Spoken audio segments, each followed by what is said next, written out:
All right, Job chapter 2, let's call this one chipping away through discouragement. As in this chapter, we are going to see Satan, or the enemy, stack adversity on to Job's problems that we've already seen him experience in chapter 1. And he's only really going to step in personally at the beginning of the chapter, where we see God question Satan again. Have you considered my servant Job? To which Satan is going to respond, well, of course, you allowed me to touch everything but Job. And so he's still going to have some resolve, because he'll trade everything he has to maintain his personal health. And so God is going to give Satan permission to touch Job as long as he does not kill him. And so after that, he is going to go out and strike Job with loathsome sores that are going to touch him from the top of his head to the soles of his feet. And that famous portion of the passage that says he's going to break off pottery or some shards so he can simply scrape himself and find some relief, whatever relief that might provide. And so after this, his wife is going to step in and say, are you still trying to maintain your integrity? Giving us an indication of what the enemy is actually trying to chip away at, understanding that in that conversation between God and Satan, he is going to this time highlight the fact that Job has maintained his integrity in spite of the fact that he has lost almost everything, if not essentially everything. Job still maintains his integrity. Not only does God identify that, his wife identifies the fact that that's what he's struggling to maintain. And so she is going to simply challenge him to let go of his attempts to maintain his integrity, because to her now it seems like it's simply superficial. And moreover, she's going to challenge him to simply curse God and die.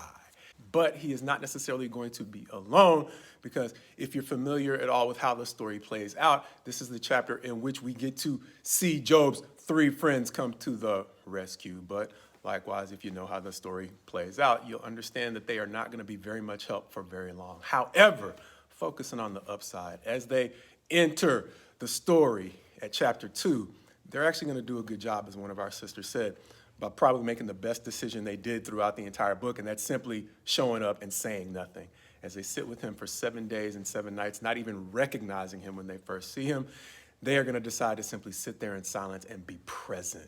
And sometimes our presence in a time of grief can be the best choice that we can make, because we don't always know what to say.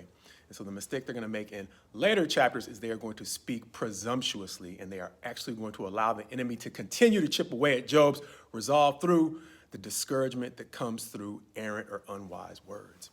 But in addition to them having the wisdom to simply sit with him for those first 7 days in silence, they had the decency to make an appointment. And it reminded me of this: in a time of grief, you should not necessarily feel obligated to be around everyone, because you will be shocked to realize that not everybody is going to come around you with healthy motives. The good thing about Job's friends is, even though they're going to seem to stray later, they seem to come with healthy motives. They seem to be legitimately mourning with him at this time. But the fact that they are no longer seeing Job in a position of power is going to seem to expose some what we would call latent or unseen character defects that they might not have even known they had until they saw Job in a position of weakness, leaving Job with this dilemma. What's he going to do now that he is no longer able to filter out the presence of people who he would know are coming to him with ill motives? But he is now sitting in the presence of those who have come to him with what seems to be healthy motives, but now his predicament and his weakness is exposing some unstated resentment that his friends did not necessarily even know they had towards him.